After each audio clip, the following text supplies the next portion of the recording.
Are you ready? Ladies and gentlemen, boys and girls, children of all ages, Tool to Play presents Still Got Game with Derek D. Smooth Nolan and Joel Dude I Rock Albert.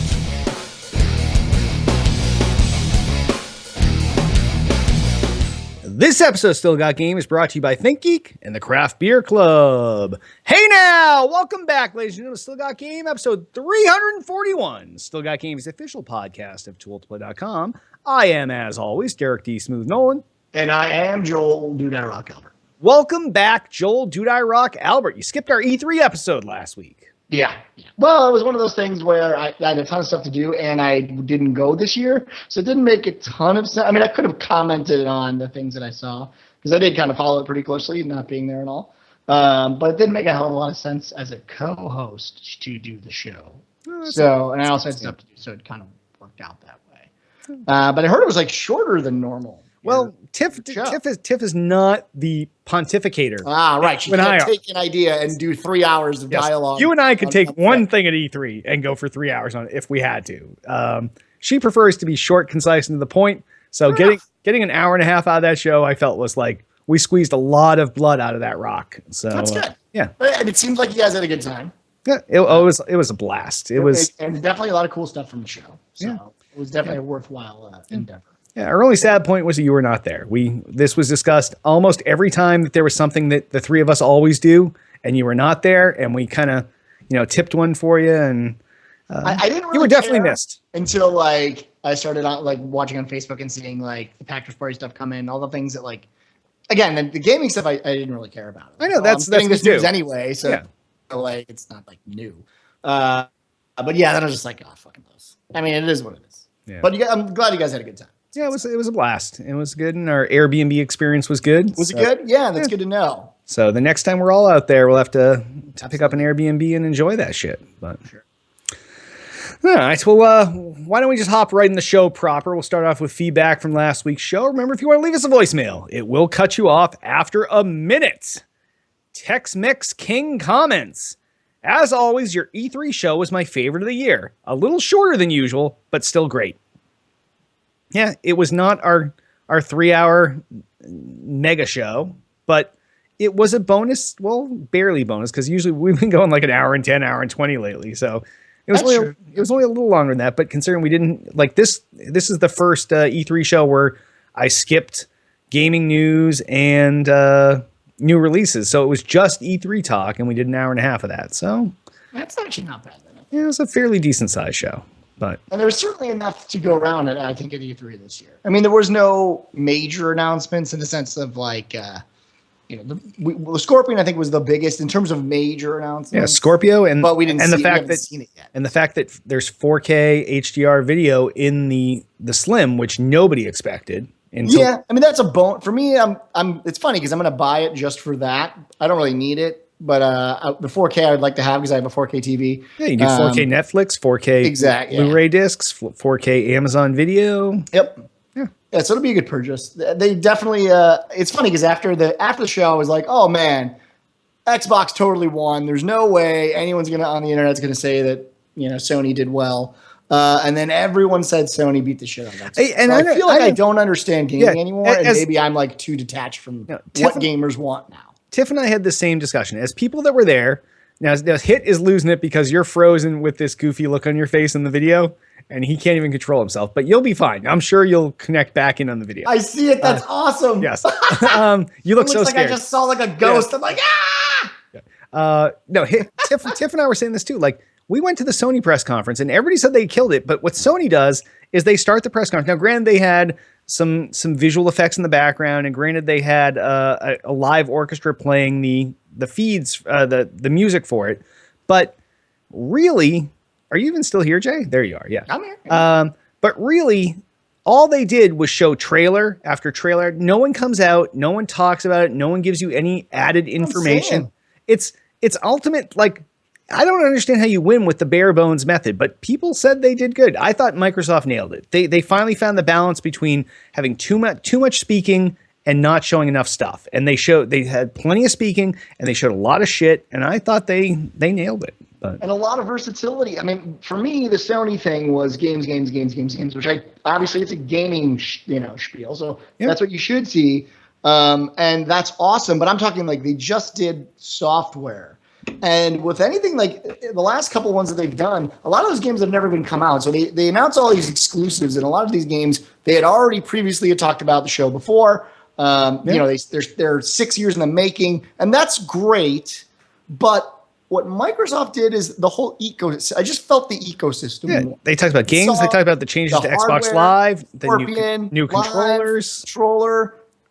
For me, the mind-blowing thing, which again, I'm like, I guess I just don't understand gamers anymore. The fact that any game that's coming out from Microsoft Studios is going to be cross-play PC blows my fucking mind. Achievement saves everything. Yes. Yep. Like I have always wanted for the last 5-6 years to not use my Xbox anymore, believe it or not, and play on PC. I would play The Division with my friends. I would play any of those games that I love to play. Yep. And we're having the conversation now with everyone that I game with, which is like, I play Battlefield and I'm going to buy Battlefield 1, but there's no way in hell I'll ever buy it for a console. It's just not going to happen.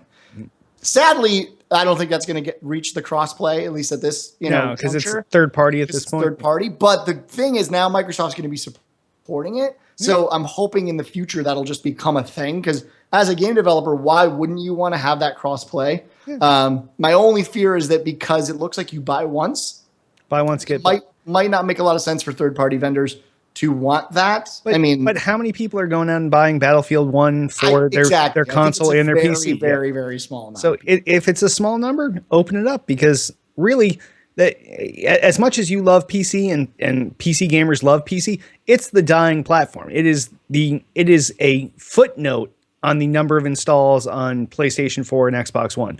So anything you can do to increase that player base by giving someone, because they bought on the console, giving them it for free on the PC. You know what? Maybe if you get enough people playing on the PC, then people are like, hey, this is a valid platform. Then they start investing in PCs, and they're coming from the other end in. So, well, and I think it boosts Oculus Rift sales. It boosts all these things that it does partner-wise.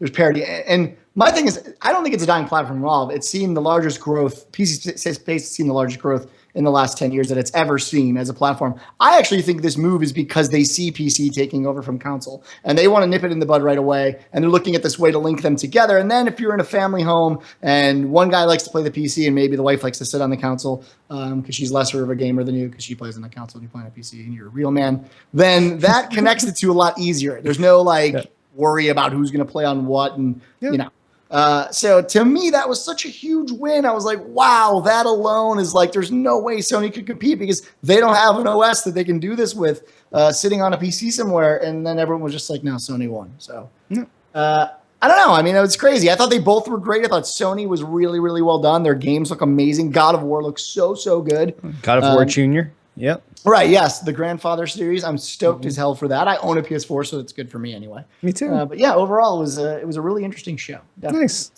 So somehow we took Tex-Mex King's comment and turned into our E3 commentary. We did well with that. There you go. We could have done 2 hours. One question. One question. Right, let's move on. All right. Tanya comments. I loved your E3 recap episode last week. It's really great hearing from people that were there firsthand and saw these things versus only getting information from live streams and other news coverage. Thanks. That's our MO every time, is we feel like if we talk about shit, we kind of cut through, like we just did a second ago. We cut through the hype that everybody else is seeing. We cut through the generic, I'm reading some website or just watching the stream, and we tell you what we actually saw. So that's what we aim to do, and I'm glad that you appreciate it. Absolutely. All right. I have nothing to say. Move on. All right, and last but not least, Mick32377 comments.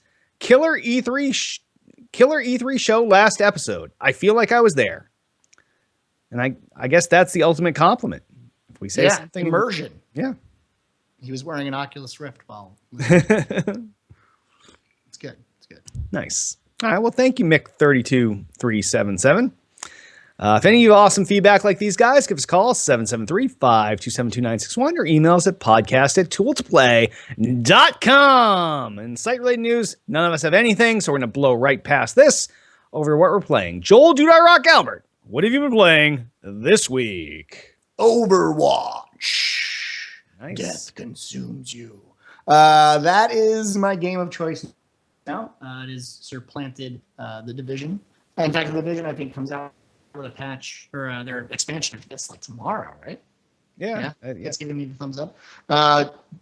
Don't think I'm going to buy it. So, because it's giving the nod head to, and that's a negative from him. They lost a lot of players over the bugs and issues and general fuckery that they did with the metagame the last 2 weeks over the last patch.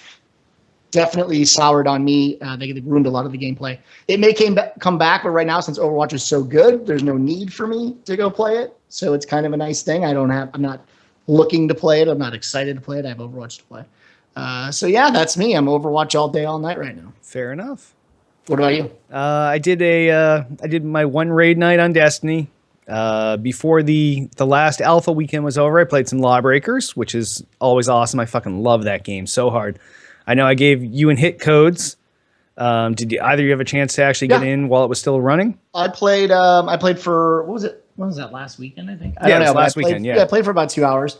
I didn't like the controls very much. They felt super clunky to me. The gameplay was not nearly as smooth as I would expect from Cliffy P, right? Really? Yeah, I didn't. Well, so this is the problem. That you gave me that beta right when Overwatch, as I'm playing Overwatch.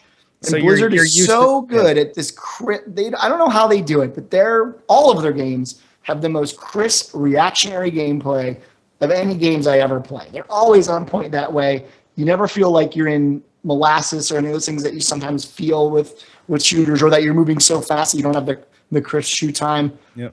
So it felt like that to me. I did some tweaking with some of the game settings, trying to get it to fit my playstyle. It's definitely an interesting game, very cool. But I was not really happy with how the game played for me.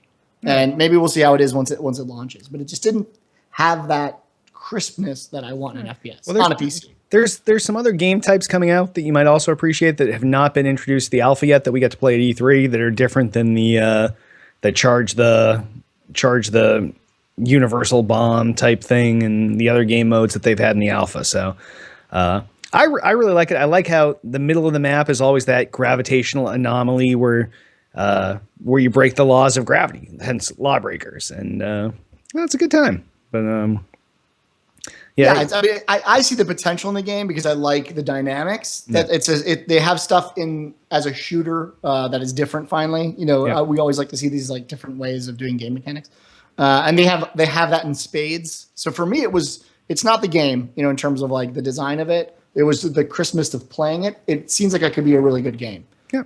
And I think it's running on Unreal 4, the new one. Can't remember. Could be. But the game looks good. Even in its alpha stage, it looks good. Yeah. And it's only going to get better. Yeah, no, this is a fucking alpha we're talking about. We're shitting on alpha. That's the thing. I'm shitting on controls only, mind you, and it's an alpha. So keep all that into perspective. So, are they going to launch? Is that ever even coming out for console? No. No. I know they announced it for PC only. No, PC only. Gotcha. Cool beans. Yeah. And then the only other thing I've been playing, which now I can talk about, is Smash Squad. It is my iPhone game of choice, which I've been playing since PAX East. It's a game by Wargaming from their Cell division called WG Cells. I can't even explain it to you, but it's a physics-based platformer. I don't know how to explain it. Oh, it's a good time killer. And if I've been playing it since fucking March, it's got to be pretty decent. And it just launched this week, so now everybody can download it from the App Store for free. Sweet. All right. Well, on that, why don't we hop on over to the new releases? First new release out this week is a multi-platform release. It's Lego Star Wars The Force Awakens. This is out for the Xbox One, the PS4, the 360, the PS3, the Wii U, the Vita, the 3DS, and the PC. Whew, I can't wait till some of these go away. This is the 10 millionth game in TT Games' insanely popular LEGO series. Not only covers the events of the film, but it also bridges Return of the Jedi and The Force Awakens, so it's that gap between those. Gameplay has received a bump with multi-builds, which are a new kind of dynamic with the building that goes on the game, where things can be broken down and rebuilt differently, so the actual gameplay can change. There's new cover mechanics have been added, and the flight system for arena battles is completely revamped, so you can fly the Millennium Falcon and all these other ships. Pretty fucking awesome. There's no early review scores out for this yet, but I'm sure that this one's going to crush it. I mean, it never doesn't, right? Yeah, I know. Yeah, they can't go wrong. Whatever TT Games puts out, it's like, oh, we got Lego. Got Lego in the your title. pants. Yeah. Right. Right. Yeah. Lego shitting in a bathroom. It's just how many dumps you can take. Yeah. You're like, yes, I want it. Sold. Bought it I don't twice. know. Just I mean, I can't fault these guys. Like, they've set up a franchise where literally as a company, they're just writing their own checks for like the last 5-10 years. They're just like, what? Let's pump out another one, guys. Going to send 1 million copies. It's going to be amazing. What do you want for Christmas? You could have whatever you want because we're making a shit ton of money. yeah. The hardest part is picking which thing you're going to do the Lego thing of. So Yeah, right. Like, what is the what's our thing? All right, What's our thing let's this- do it this- awesome. Yes. All right, and the only other new release out this week is out for the Xbox One, and it's Inside. This is the latest puzzle platformer from Playdead. That's the studio that brought the ultimately popular Limbo. Like their previous game, you also control a young boy in a mostly black and white world. There's lots of positive buzz about this at E3, and it's a huge hit at Microsoft's press conference. Like, the crowd went apeshit over this. You can pull down Limbo for free, by the way, on Xbox Live for absolutely free on Xbox Ones until this comes out. So you have, I think this comes out Wednesday and instead of Tuesday because of some international shit. So if you're listening to this live, download it now. But I tried Limbo. It wasn't my ultimate game. It was a little weird and black and whitish, but I missed out. I'm not sure what I didn't like, but everybody else did. It was something. I played it. I liked it. Yeah.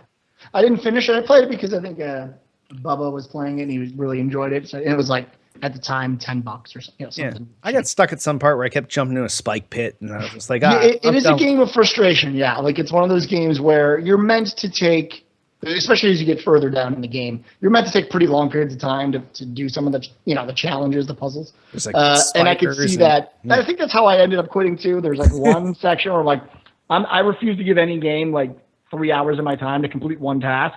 So I'm like, it's not worth my time.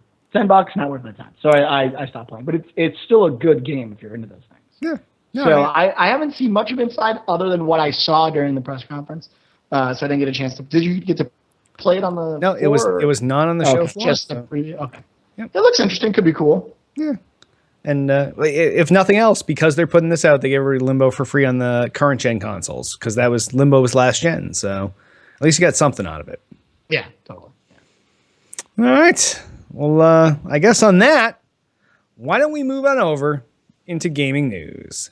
First story. Story's a little boring, but I'm going to do it anyway because it's on the sheet. So, celebrating 20 years of Quake with a brand new game episode. This is via Joystick and Gadget.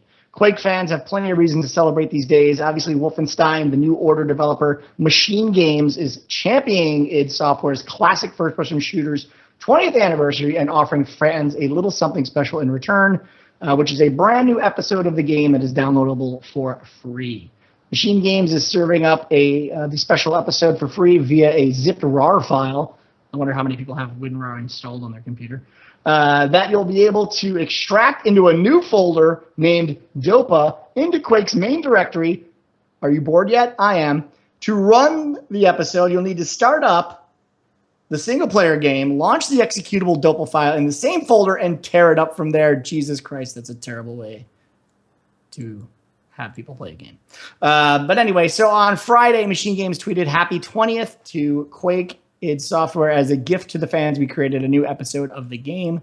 If you've never played Quake before, now is obviously a great time to get into it, especially as it's part of the Steam summer sale, and you can get it for $2.50. It's kind of a no-brainer. You'll have the benefit of a whole other episode, obviously, because of this story. What do you think? I mean, I don't give a shit about this at all. It's kind of cool. And I'm a Quake person. I was Iron Man. I was Mr. Planet Quake. I know. So that's where I cut my teeth. That's how I busted my chops in the gaming industry. I was in a Quake clan with guys from id Software, with American McGee and a bunch of those guys. That's how we know them. We got to hang out with them in E3. But I think it's cool that 20 years later, someone was willing to break out the old tool set and literally, like, this isn't even the tool set that most people use to build maps. They built a fucking campaign level Yeah. for the game 20 years later, for no money. Like no, they're not getting anything. It's a from nice this. thing to do. Yeah. It is a nice thing. And there are fans of Quake till this day that play original Quake. Obviously, if anyone's heard of QuakeCon, you know that literally like 40,000 people descend on that motherfucker every year. It's bananas how popular the game remains after all these years. So it's very, very cool to see it. I mean, Quake always excites me. It's one of those things where as a game, I remember it more fondly than if I were to play it now. You know, because like Derek, when I was younger, that's the game. That was my FPS of choice back then. A lot of the old PC gamers that are our age, that's what they played. That was really one of your only options back then for the mid to late '90s. That was your shooter choice. Yeah. That was the shooter. So it's cool. I mean, it's a cool throwback. Yeah. But I'm not going to be playing this. I'm probably not going to pull this down either, despite how much because really the single player campaign of Quake was not where I was fucking getting my rocks off. It was Quake itself, and then it was the Team Fortress and all the mods. So right. 3-wave Quake CTF. was about FPS multiplayer. That's why you played the game. Yeah, and it was 3-wave CTF. It was Team Fortress. 3-wave CTF with the grappling hook was fucking awesome, dope. Some of the best gameplay ever invented. Pioneered grappling hook in games. Yeah, it was not a thing until and people talk about that now. Like you'll see games that have the grappling hook in it. They're like, man, you see how they're doing this grappling hook thing? Like now? It's brand new. You're like, grappling hook coming to Titanfall 2. Yeah, exactly. People are like, they're changing the games. Everyone's like, dude, did you play Quake fucking almost 20 years ago? Because we had that. 3-wave. They brought it. Those 3-wave CTF guys. But it's cool, man. I mean, it's cool to see this as like a nod to them. It's a nice thing to do. Yeah, no, it's definitely cool, and I'm glad to see it. Totally. All right, next story. Oculus swear. This is crazy to me, by the way. This is good news for everyone, I think. Maybe except for Oculus. So Oculus is going to swear off the use of hardware checks for DRM on the PC. And this is amidst a lot of backlash for the fact that they were locking down their system. And if you were a earlier funder of the system, way back in the day on Kickstarter, the whole point of it was supposed to be an open system. So I think a lot of this is trying to harken back to the original intent of Oculus. So it's a good thing. So Oculus VR is going to ease up on its DRM policies this week by updating its software client so that it no longer checks to see if the Oculus Rift headset is connected to a player's PC before allowing them to launch the game. By doing so, the company seems to be walking back on its decision it made last month to add quote-unquote platform integrity checks to the Oculus Home's client, effectively putting the kibosh on any hacks that let Vive owners play Rift games. So the whole reason this came about is because Vive players were able to play Rift exclusive games. And to be fair to Oculus, that kind of made sense for them to stop that. It's a weird thing. The argument has always been that if I buy a monitor to play a video game, I play any video game I want on that monitor. And the reality is that a Rift is really just a monitor for your eyeballs, and so you should not be held, to that standard of only being. It's like if I bought a game and I had to have a Thunderbolt monitor PC from Apple. It's the only way to play the game. It is a little weird, but it's new territory, right? It's new territory. Yep. So shortly after the developer of the hack, which was the unofficial plugin called Revive, updated it to circumvent those platform integrity checks, mournfully acknowledged that the process that Revive had become a better tool to pirate Rift games. So he never really intended for you to be able to pirate games, but it was a side effect of being able to unlock this and allow you to play it on your Vive. So now that developer tells Motherboard that since the Oculus Rift has updated its client to remove the headset checks, he has reverted the previous version of his hack that didn't make piracy easier and has tried to scrub all of the updates of that code off of the GitHub repo. And GitHub is a place where you hold all of your codes, so someone doesn't know that. Oculus, for its part, has pledged to avoid using hardware verification checks in its anti-piracy and entitlement systems going forward. Quote, we won't use hardware checks as a part of our DRM on the PC for the future. An Oculus representative told Motherboard when reached for comment, quote, we believe protecting developer content is critical to the long-term success of the VR industry, and we will continue to take steps in the future to ensure that VR developers can keep investing in groundbreaking new VR content. So this is fucking baller, dude. It's pretty good to see them doing this. We talked about this story when Revive came out a month ago, and for Oculus to completely backpedal. So their initial response to Revive was, okay, then we'll just check to make sure you have a Rift plugged in the system. And the response to that was not so good. And I think they see the writing on the wall. The only way that VR becomes viable is if it becomes It has to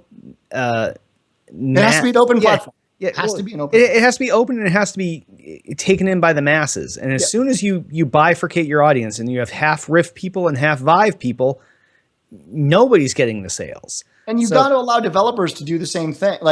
You need to create an ecosystem where if a developer wants to develop a game for VR, they should be able to always develop it for both platforms or all platforms if more come into fruition. Yeah. That's the only way market penetration will happen. Having a locked off system will only allow an already extremely niche market to become even more niche within itself, which is not good for their overall business model. Ask the Ouya guys how their little niche Ouya only Android store went, because it didn't go well for them. Can't, because you can no longer contact them because they don't exist. Oh, that's right. Yeah, they're fucked. Yeah. Yeah, so it's a good thing overall. It's a strange place for them to be, and I actually feel for them in the sense that they started this whole thing. It is really their gig. Oh, Palmer Luckey was he was an innovator. He's an innovator. He saw things no one else saw, and really when you look back, you're like, how did nobody see this? But you can say that about any invention. Like look, the refrigerator. Like, how did people used to put ice blocks in a thing? Like, how did nobody think to use coolant in refrigerator? Like, it takes somebody to make that step, and Palmer Luckey, he was handsomely rewarded for it. So yeah, and I can only hope that this type of thing draws more people to the Oculus, but more so draws more people to VR. I have my own announcement to finally make. After E3, I purchased an Oculus Rift. I made my choice. Oh, shit. It will be here in 2 weeks. I'm super excited. Baller! So I finally said, all right, I know what you're... And so the reason I did this is twofold. One, I was really impressed that Microsoft is going to be bringing this to Scorpion. I want to be able to take my Rift and use it in the living room and use it in my PC and use it in my own bedroom. And I think I'll be able to finally do that once Microsoft and Rift deal become one. Which will be the Scorpion. And then two, because I like I saw this article, heard about them, backtracking. And to me, that's a good sign for it as a company, but also that VR in the future, my hope is that if a Vive game comes out, I'll also be able to play that on my Rift as well. So I bought a Rift. I'm super excited about it. I'll probably end up buying a Vive anyway, because I tend to do that. So I'm going to give it a shot on the Rift. I'll let you guys know how it goes. But this is good for the industry. It's good to keep these games coming in from all sides and not have to worry about DRM, because no one likes that shit. Nice. So yeah, good story.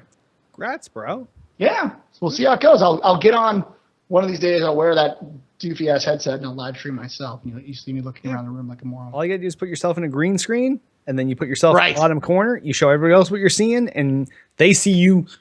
Yeah. You have to look like a complete imbecile, and that's how you're doing it right. Yes, yeah. Lock yourself in the dark room, make sure no one ever sees you. Nice. All right. Next story. So the ultimate plan, the plan that everyone's super happy about for how Bungie will maybe mercilessly kill, I don't know, maybe ruthlessly kill off Destiny for the Xbox 3 shitty and the PS3. Thank God. The end is near for Destiny players on the Xbox 360 and PS3. Bungie had previously announced that Rise of Iron would be the next-gen only, playable only on the PS4 and Xbox One. And now they're detailing exactly how the game will be slowly dismantled for the older, shittier, useless piece of shit consoles. Starting in August, not only will players not be able to play Rise of Iron, but many of the live aspects of the game will also be taken apart as well. This was crazy to me, by the way, that I didn't actually think that they would take live services that gamers have already paid for and played for the last couple of years and just remove them. Well, they haven't paid for them. They paid for the game. Yeah, but that's like saying you've been using this thing for a long period of time, but now you can't anymore. Fuck them, I'm with you. So, what will they lose?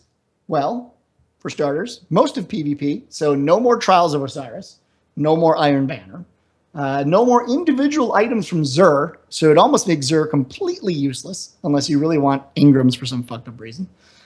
Fewer ways to buy silver, which is weird. So you can't give them money anymore. And I that's think the one thing they should have kept around. They were like, yeah, I think the keep intent paying us. there is literally to be like, if we're gonna take away all this stuff, we shouldn't then We shouldn't keep in the take thing- money Yeah, from like, you. but also pay us. Like, we're fucking you, but give us money. Yeah. So I guess good. that's fair. Yeah. No more holiday events. So like the what was the race one? What's that called? Like the SR or something? I don't know. Yes. Sparrow Racing. Sparrow Racing, which Hitman loved and everyone else. I hated. love that. Yeah. You loved it too, but you're both wrong. Now, no more shared character progression across consoles. This is really weird. I guess it makes sense because they will no longer be in sync. So how could you do that? Yeah, you can't progress your low Can't, gen right. console if you're Yeah. high gen. So that's cool. So it's not as if they're really shutting off the servers completely, but they kind of are. I mean, so players can still, of course, play the game partially outside of the live events, and there'll still be the weekly and daily rotations for missions and bounties and things like that. They can play old raids, but they can't play any new ones. But obviously, Bungie's making it clear that it's probably time to take that thing out in the backyard and shoot it.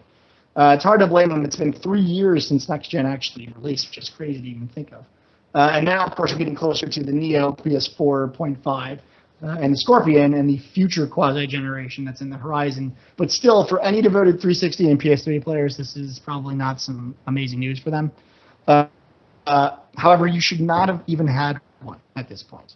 I still argue that you should have even had one a year after it was launched. So shame on you. There's no reason right now not to buy an Xbox One or a PS4. No. So yeah, I mean, the removing of services to me was really a shocker. Though. I don't know if that's a big, like, I actually saw this story and I was looking to see if there's any like huge backlash, but I didn't really know where to look. Like where are they freaking out? Like I would assume they are freaking out. Well, they must be on the smallest part of the internet because everybody else has current gen consoles. But yeah, it's true. Scorpio is right around the corner. Neo is also right around the corner. Like we're talking about the next half generation. These guys are still milking the last gen. And we all suffered in our gameplay because they had to make these games work on both. So you know what? If it makes it better for the people that actually stepped up and bought the current gen consoles, seriously, fuck you guys. I really have no problem saying that. Fuck Yeah, you. I don't either. It's been 3 years. Fucking step. Even if you went to fucking Kmart and put this on layaway, you would have it by now. Right. Well, it's one of those things where to stunt innovation for the sake of like the older is really, it hurts technology in general. You have these games that like everyone really wants to. It's the reason everyone knows. It's the reason I hate console in general. I hate everything about it because PC gamers even suffer from this. So even at the level, at the micro level that we're at right now, where it's the 360 going into the next gen. If this game was released on PC, which it's currently not, but if Destiny was, we would still be suffering from Xbox One people. We wouldn't get the game we deserved on the PC. And this all is the same thing. It's hardware is dictating from the lowest common denominator for what games can be. And it's the worst thing that ever happened in this industry. Back in the day, the PC games that you got were often so bleeding edge that the hardware that you had usually couldn't run the thing that you just bought. No, and that's no longer the case. Talk about Crytek was the master of that. They would release a game that's like, this 2 years in the future. This is going to play like shit, but someday there'll be hardware that makes our game awesome. That's And you're exact- like, yes. you're like, what the fuck? It was nuts. It was totally nuts back then. Crytek Engine was literally 2 years ahead of anything that you could buy, or you could spend like $6,000 and like SLR all your shit together, or SLI all your shit together, and have like 6 graphics cards going at like 7,000 degrees in temperature. And then you're on medium. Yeah, and you're on medium setting. You're like, oh, I could see the details. I was like, but that doesn't exist anymore because now we've gone the complete opposite direction, which is we take the shittiest possible system and then we try to port that over to the best possible systems. And often what happens is you actually get a worse experience because those PCs are so riddled with bugs and all this other shit coming from the console ports that no one gets the game that they deserve. So I have no I'm so problem. glad this is over. I have no problem with the lowest common denominator being the current gen of consoles. Like I know it PC people get fucked by it a little bit, but it's a smaller percentage than consoles.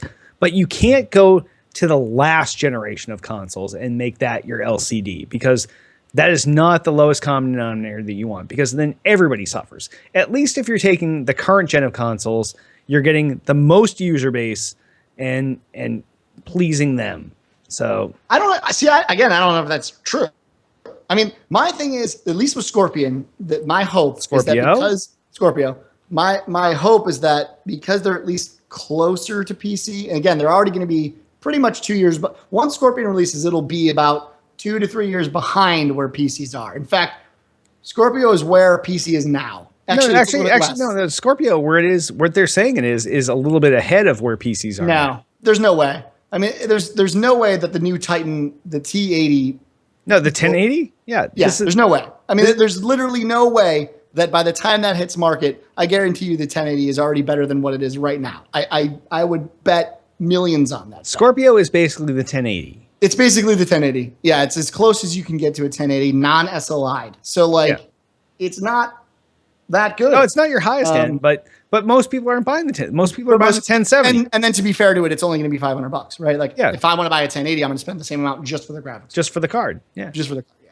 So it's to the point where at least it's close enough then within where gaming is. It'll be about 2. Where I'm hoping that the software there's a little bit more parity finally between the two. That's my hope. Well, I think now also that we have this variety of current gen hardware between the Xbox One, the S, the Scorpio, and PCs, that I think that the developers now can then feel free to include your highest end textures in the game and scale it to whichever one you're using. So everybody's going to win from this, because now you no longer have to worry about, like, we can't even scale these textures down to, 320 by 200 for the Xbox 360. I know that's not the resolution. I'm just making fun of it because it's a piece of shit. But they don't have to scale down anymore. You can now just aim for this high bar and scale it between these 4 different resolutions and devices. And I think everybody's a winner from this. And I think it's the platform parity that's really what's making this all happen. So my biggest thing is, I think for them, the hardest thing was that when you were building for an Xbox One versus a PC, they weren't the same. But they're getting so close now because you're running Windows 10 on both of them. Yeah. So now I think that's really where gamers are going to get the most benefit. If you're a guy who's building specifically for the PC, your parity to the new Xbox Scorpion and then all the way down to the Xbox One is really, really, really close. Yep. So you don't have as much of that what they call the converting or backporting to the PC. That doesn't need to happen anymore. You can actually start on PC and go into the console system. So it's all good stuff. It's all good stuff. Yep. Agreed. I can't wait. All right. All right. Next story. Bizarre Street Fighter gym gear includes Zangief dumbbells. It's as dumb as it sounds, people. You want a beach body? You want a beach ready bod? Along with the stylings of Chun-Li or Daddy Ryu. Capcom is here to help in curious exercising of branding. It's announced a selection of gym equipment inspired by a few Street Fighter V challengers. You can pick from weighted gloves for Ryu or Ken, a training tube that has Guile's endorsement, and an M. Bison inflatable punching bag with targets for high, middle, or lower attacks. God, this is so lame. There's also some delightful yellow and red colored dumbbells for everyone's favorite hairy wrestler Zangief, although a man of his size probably needs more giant, huge bicep curls to get that size. Each piece of equipment comes with a training manual with "Let's work up a sweat. This gets lamer as I read." Oh, totally. Emblazoned on the outside, for which I guess is a motivation message of sorts. Not really. The range launches next month in Japan with prices at $30 for the gloves and the punching bag. The training tube. What is a training tube, by the way? It's a mere $25, while a cartoon Russian weight set will set you back $40. Jesus, this is the lamest. Do people really want Street Fighter? Like, is the market of bodybuilders, do they overlap with the market of people that play like, Street what's Fighter? The crossover? Yes, like was someone in marketing like, we've realized that a lot of people lift weights and play Capcom games. Fighter, yes. So we're just gonna do. I mean, I can assume that maybe that's the case. It seems like a huge stretch. Yeah, but I would like to be proven wrong, especially that it's in Japan. I don't know if the bodybuilding in Japan is like a big thing. No, I tend to don't see a lot of hugely buffed Japanese people. And we're not saying anything against you in Japan for I'm just saying you guys don't lift weights a lot. I don't remember the last time I saw like a super cut fucking Dwayne Rock Johnson looking Japanese guy. No. I haven't seen it. It's just a little more rare, I would say. Steroids are probably not as prevalent in Japan. Maybe not. So I don't know. This seems insane. Like, if they sell 5 of these, is that a success? Do they only make? I think 5? it is. I think it is because I think if they sell 1 or 2 of these, like I feel like the overhead is relatively low. I feel like you just buy a bunch of shitty gear that probably doesn't sell without the branding at all. Just spray paint. And you just spray paint some shit on there and slap a sticker on it. And now it's $40 instead of 10. It's Street Fighter. Yeah, buy it. Yeah. It's gonna buy it. Oh, hit definitely. He hits in the middle of getting cut right now. Like if you guys could see Hit on the stream, So buff. he's almost Dwayne the Rock Johnson, except he has a goatee or a beard right now. Well, But, when he first got on, I said, "Hey, Dwayne," and then he was like, "It's Hit, man." I was like, yeah, it's Hit. Oh, and we're like, oh, what the fuck? idea. Oh, it's Hit. Sorry, man. Sorry, we thought you were a celebrity producer tonight, but yeah, it's crazy. Like maybe Hit'll buy this. Maybe I could think of maybe 2 friends that would buy this because they're like drinking the Kool-Aid of Street I feel Fighter. like Taxi's buddy Jay would buy this. Oh yes. He loves Street Fighter. Street Fighter, and yeah. he's huge. Yep. Perfect for him. But he's not Japanese. But he's at least in the market. He's in Yeah, that. he's in that He's niche. in He's the that Venn guy. The Venn diagram is like If he's in 11 the middle of it. circles, and he's right in that. It's like middle. that's when I saw this thing, I'm like, yeah, this is just for one guy that I know. Yeah. Specifically. Maybe that's all they made. 1 of each. Yeah, there you go. Derek, what do you think about the story? Jay, this story has me saying, "What the fuck?" And on that, why don't we move on over to the mailbag and voicemails? Altius asks, "What concerns, if any, do you have over the half-generation consoles we're about to start seeing? What impact will they have on the future of console gaming?" This is an amazing question. And the reason why is because I think people, when they saw this, felt like if this is the way it's going to be, that they're going to have to upgrade, right? Yeah. But this goes back to what I originally said in the last story, which is that the parity between the two now is going to be so similar. The platform is really the amazing piece of technology here. It's not really the Scorpio. Because if you have an Xbox One, you'll be able to play the same game as it is on the Scorpio. There's really no difference. And you can look at that as how it is on a PC.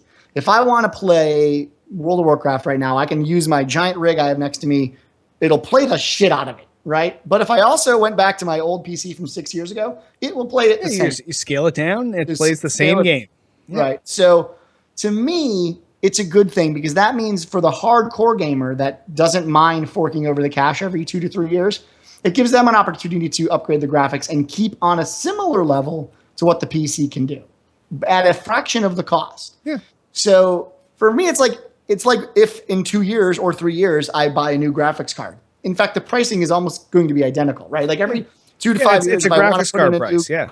card, it's going to cost me about $500, $300 to $500, depending on what level I want to go to. So it keeps that in the same hardware, parity. We're in the same platform, and now we're also linking the PC to that platform.